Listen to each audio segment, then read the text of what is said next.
کسی گاؤں میں ایک کسان رہتا تھا۔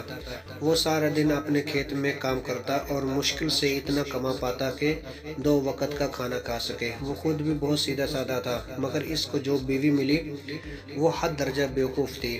ان کی شادی کو کچھ زیادہ عرصہ نہیں گزرا تھا۔ ایک دن صبح سویرے جب کسان کھیتوں پر جانے کو تیار ہوا تو اپنی بیوی سے کہنے لگا، آج کھیت میں سارا دن ہل چلانا پڑے گا، جس سے بہت تھکاوٹ ہو جائے گی اور بھوک بھی بہت لگے گی۔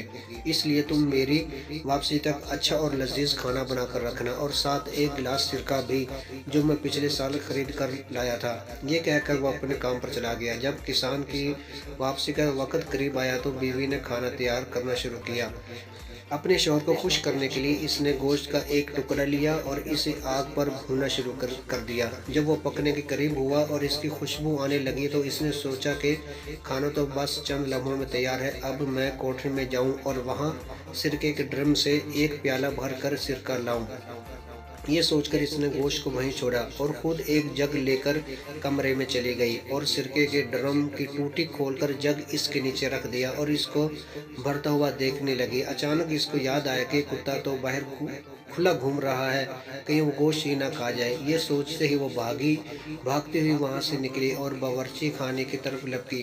اس نے دیکھا کہ اس کا خدشہ درست تھا، گوشت کا ٹکڑا واقعی کتے کے منہ میں تھا اور وہ باہر کی طرف بھاگ رہا تھا۔ وہ کتے کو مارنے کے لیے اس کے پیچھے بھاگی تو وہ جنگل کی طرف دوڑا۔ کسان کی بیوی بھی اس کے پیچھے تھی، مگر کتے کی رفتار اس سے زیادہ تیز تھی۔ وہ گوشت کا ٹکڑا لے کر جنگل میں غائب ہو گیا۔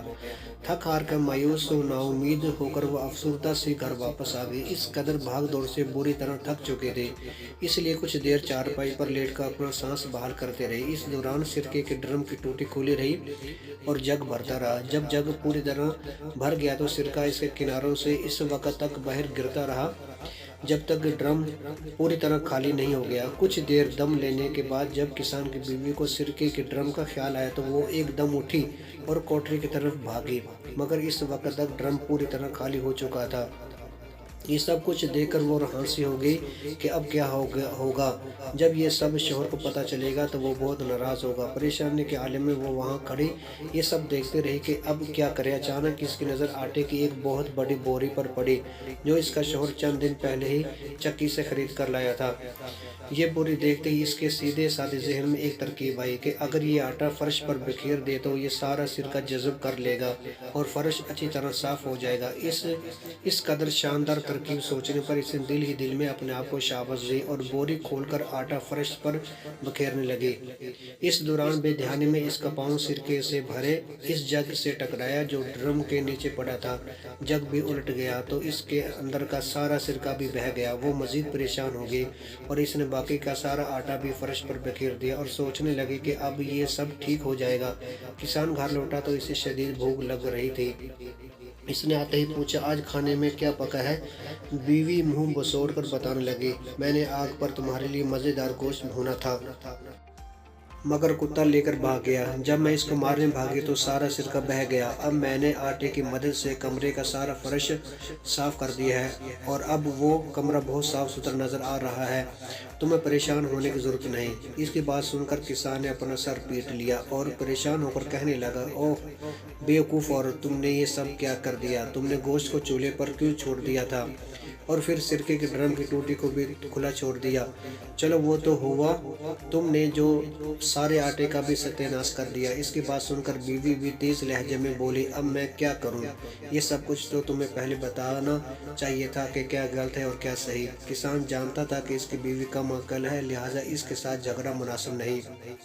اس نے سوچا کہ مجھے خود ہی اس کا خیال رکھنا ہوگا۔ یہ سوچ کر وہ چپ رہا۔ اس دن انہوں نے آلو ابال کر کھائے اور پیٹ بھر لیا۔ کچھ دن ایسے گزر گئے اور کوئی خاص واقعہ پیش نہ آیا۔ کسان بھی اب خاصا محتاط ہو گیا تھا اور باہر جانے سے پہلے سب کچھ اپنی بیوی کو سمجھا کر ہدایت کر جاتا۔ ایک دن کسان نے اپنے کھیت کے ایک طرف اگا ہوا پرانا درخت کاٹا تو جڑ میں اسے سونے کے کچھ سکے ملے۔ وہ خوش تھا کہ اسے اب ضرورت کے وقت ان کو استعمال کر لے گا اور کوئی پریشانی نہیں ہوگی۔ اس نے سوچا کہ سونے کے ان سکوں کو کسی جگہ چھپا کر رکھ دے، مگر اس کو اپنی بیوی کی طرف سے بھی خطرہ تھا کہ کہیں وہ ان کا راز نہ کھول دے۔ یہ سوچ کر بیوی سے کہا، دیکھو یہ میرے پاس پیلے رنگ کے کچھ بٹن ہیں، میں ان کو ایک ڈبے میں ڈال کر زمین میں دبا رہا ہوں، تم نہ تو ان کے قریب جاؤ گی نہ ان کو چھوؤ گی۔ ٹھیک ہے، جیسے تم کہتے ہو میں ویسے ہی کروں گی، میں ان کو وہاں سے نکالوں گی نہ ان کو چھوؤں گی، بیوی نے اسے یقین دلایا۔ کچھ روز بعد جب کسان کھیتوں پر گیا ہوا تھا، گلی میں ایک پھیری والا آیا، اس کے ساتھ اس کا مددگار بھی تھا۔ وہ گدھوں پر مٹی سے بنے خوبصورت نقش و نگار والے برتن لاد کر فروخت کر رہے تھے۔ ان کی آواز سن کر کسان کی بیوی نے گلی میں جھانکا تو یہ برتن دیکھ کر اس کا جی للچا گیا۔ یہ دیکھ کر پھیری والا پوچھنے لگا، کیا تم یہ برتن خریدنا چاہتی ہو؟ ہاں، مگر میرے پاس اس وقت رقم نہیں ہے۔ پھر کچھ سوچ کر بولی، کیا تم ان برتنوں کے بدلے پیلے بٹن لے لو گے؟ پھیری والا اس کی بات سن کر حیران رہ گیا اور پوچھنے لگا، کیسے پیلے بٹن؟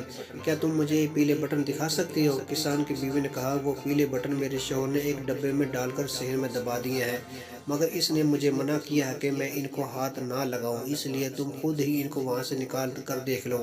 اس کی بات سن کر پھیری والا حیران رہ گیا اور وہ فوراً صحن میں جا کر وہ جگہ کھودنے لگا جہاں نشاندہی کی گئی تھی۔ ڈبے کے اندر جب اس نے سونے کے سکے دیکھے تو بانچیں کھل گئی۔ سارے سکے سمیٹ کر جیب میں ڈالے اور اس کے بدلے کسان کی بیوی کو اپنے سارے مٹی کے برتن دے کر اپنے ساتھی کے ساتھ فوراً وہاں سے 9-2-11 ہو گیا۔ وہ سمجھ گیا کہ یہ عورت اعلیٰ درجے کی احمق ہے، جسے پیلے بٹنوں اور سونے کے سکوں کا فرق بھی نہیں معلوم۔ دوسری طرف کسان کی بیوی یہ سارے برتن حاصل کر کے بہت خوش تھی۔ وہ سمجھ رہی تھی کہ اس نے پھیری والے کو لوٹ لیا ہے اور چند پیلے بٹنوں کے بدلے اتنے سارے برتن خرید لیے ہیں۔ خوشی خوشی اس نے وہ سارے برتن گھر میں ادھر ادھر سجا دیے۔ تھوڑی دیر بعد جب کسان دوپہر کا کھانا کھانے کے لیے آیا تو گھر میں اتنے سارے نئے برتن رکھے ہوئے دیکھ کر چونک گیا اور حیرت سے پوچھا، ارے یہ سب برتن کہاں سے آئے؟ بیوی نے مسکراتے ہوئے بتایا، دیکھو کتنے خوبصورت برتن ہیں، یہ سب میں نے تمہارے ان فضول پیلے بٹنوں کے بدلے خریدے ہیں۔ کیا؟ کسان پریشان ہو کر چلا اٹھا، جب میں نے تمہیں منع کیا تھا کہ انہیں ہاتھ نہیں لگانا تو پھر تم نے انہیں وہاں سے کیوں نکالا جہاں میں نے انہیں دبایا تھا؟ میں نے انہیں وہاں سے نہیں نکالا، میں نے تمہاری پوری بات مانی۔ تم نے مجھے ان کو چھونے سے منع کیا تھا، اس لیے میں نے انہیں ہاتھ بھی نہیں لگایا، صرف جگہ بتائی تو پھیری والے نے خود ہی کھود کر نکال لیے۔ بیوی نے پوری وضاحت کی۔ اوہ بیوقوف عورت! کسان غصے سے اپنے بال نوچنے لگا، تم نے وہ جگہ اس سے بتائی ہی کیوں؟ تم نے مجھے اس بات سے تو منع ہی نہیں کیا تھا۔ بیوی معصوم سا منہ بنا کر بولی، احمق عورت! کسان اپنا سر پیٹنے اور دیواروں سے ٹکرانے لگا۔ ارے بیوقوف! وہ سارے پیلے بٹن سونے کے سکے تھے، تم نے یہ کیا کر دیا؟ یہ تو تمہیں پہلے بتانا چاہیے تھا نا۔ اب یہ تمہاری غلطی ہے، وہ منہ بنا کر بولے۔ کسان کچھ دیر غصے میں چلاتا رہا اور اس دوران بیوی کھڑی منہ بسورتے رہی۔ پھر شوہر سے کہا، میرا خیال ہے کہ ہم وہ سونے کے سکے اب بھی واپس لے سکتے ہیں، وہ دونوں ابھی زیادہ دور نہیں گئے ہوں گے، آؤ ان کے پیچھے چلتے ہیں۔ بیوی کی بات سن کر کسان بھی کچھ سوچنے لگا، پھر بولا، ہاں ہم کوشش تو کر ہی سکتے ہیں، مگر اپنے ساتھ کچھ لڈو ضرور لے لینا تاکہ اگر راستے میں بھوک لگے تو ہم وہ کھا لیں۔ بیوی نے ایک ٹوکری میں 2 لڈو رکھ لیے اور دونوں گھر سے نکل کر اس طرف چل پڑے جس طرف پھیری والا گیا تھا۔ وہ راستہ جنگل کی طرف جاتا تھا۔ کسان تیز چلتا تھا مگر اس کی بیوی کی رفتار دھیمی تھی، اس لیے وہ بار بار پیچھے رہ جاتے۔ کسان اسے تیز چلنے کا اشارہ کرتا مگر اس نے سوچا کہ اگر پیچھے رہ بھی جاؤں تو کوئی مسئلہ نہیں، اس لیے کہ جب ہم گھر واپس جانے کے لیے مڑیں گے تو مجھے شوہر کی نسبت کم فاصلہ طے کرنا پڑے گا۔ اسی طرح چلتے چلتے بیوی شوہر سے کافی پیچھے رہ گئی تھی۔ سامنے ایک چھوٹی سی پہاڑی تھی، جب وہ اس پر چڑھنے لگی تو اس کے ہاتھ میں پکڑی ٹوکری میں سے ایک لڈو باہر گر گیا اور لڑکتا ہوا پہاڑی کے نیچے جھاڑیوں میں چلا گیا۔ کسان کی بیوی بھاگ کر واپس اتری اور لڈو تلاش کرنے لگی۔ اس نے بہت تلاش کیا مگر وہ لڈو نہ جانے کہاں چلا گیا تھا۔ بہت کوشش کی مگر لڈو نہ ملا تو اس کے ذہن میں ایک ترکیب آئی۔ وہ بھاگ کر دوبارہ پہاڑی پر چڑھی اور اس جگہ پہنچی جہاں سے وہ لڈو گرا تھا۔ وہاں پہنچ کر اس نے دوسرا لڈو بھی نکالا اور اسے نیچے پھینکتی ہوئی بولی، اب یہ لڈو بھی وہیں جائے گا جہاں پہلا گیا تھا، میں اس کے پیچھے پیچھے جاؤں گی اور اس کے ساتھ مجھے پہلا لڈو بھی مل جائے گا۔ اس نے دوسرا لڈو بھی پھینک دیا اور خود اس کے پیچھے بھاگی مگر وہ بھی نہ جانے کہاں جا کر گم ہو گیا۔ اب دونوں لڈو گم ہو چکے تھے۔ کافی دیر ڈھونڈنے کے بعد وہ مایوس ہو کر آگے چل پڑی جہاں پہاڑی کی دوسری طرف کسان ایک گھنے درخت کے نیچے بیٹھا اس کا انتظار کر رہا تھا۔ اسے دیکھتے ہی وہ بولا، اب جلدی سے لڈو نکالو، مجھے بھوک لگ رہی ہے۔ لڈو تو گئے، وہ منہ بسور کر بولے۔ کہاں گئے؟ کسان چیخ اٹھا۔ ایک لڈو گر گیا تھا، دوسرا میں نے اس کی تلاش میں اس کے پیچھے بھیجا، مگر وہ بھی نہ جانے کہاں کھو گیا۔ بیوی نے اسے تو کسان حیران ہو کر بولا، تم ایسی بیوقوفانہ حرکتیں اتنی عقل مندی سے کیسے کر لیتی ہو؟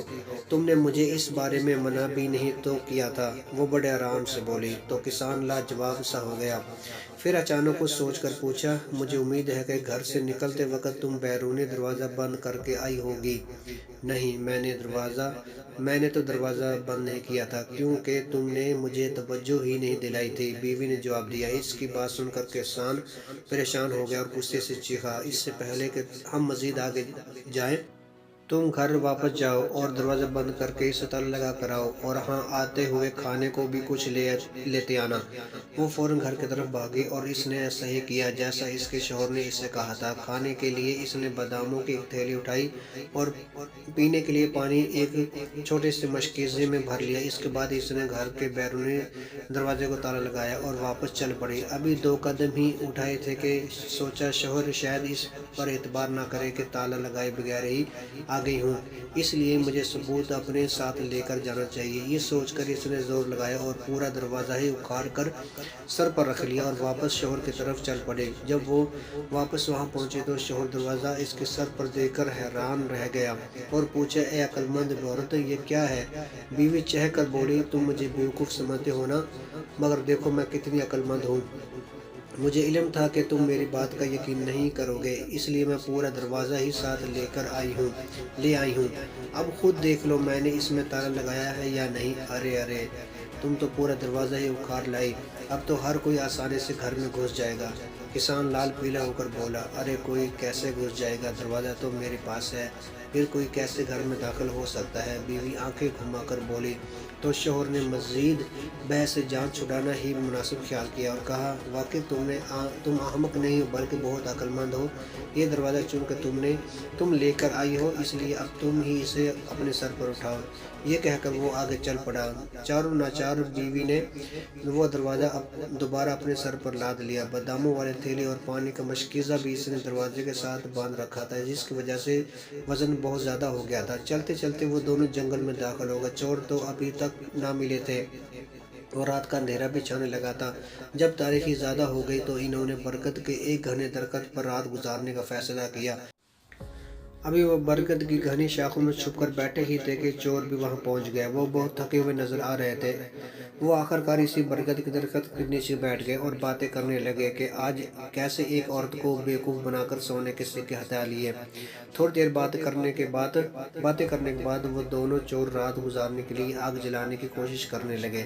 کسان نے کچھ سوچ کر درخت کی شاخوں پر لگے ہوئے پھل توڑے اور تاک کر ان دونوں کے سروں پر نشانے لگانے لگا۔ وہ دونوں اس افتضاح سے بری طرح گھبرا گئے اور ایک دوسرے سے کہنے لگے، ہوا یا آندھی تو ہے نہیں، پھر یہ پھل کہاں سے اور کیسے گر رہے ہیں؟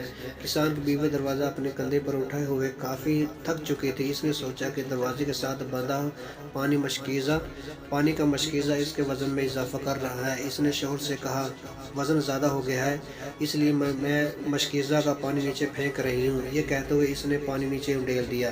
جب وہ پانی نیچے بیٹھے چوروں کے سر پر برسا تو ایک چیلا اٹھا، ارے آندھی کے بعد تو اب بارش بھی ہو گئی ہے۔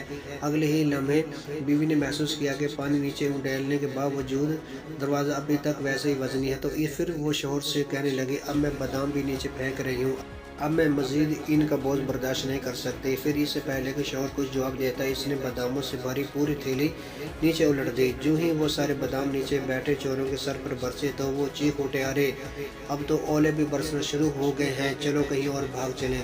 پانی اور بادام نیچے پھینکنے کے باوجود بھی جب دروازے کا وزن کم نہ ہوا تو وہ سمجھ گئی کہ خود دروازہ ہی بہت وزنی ہے۔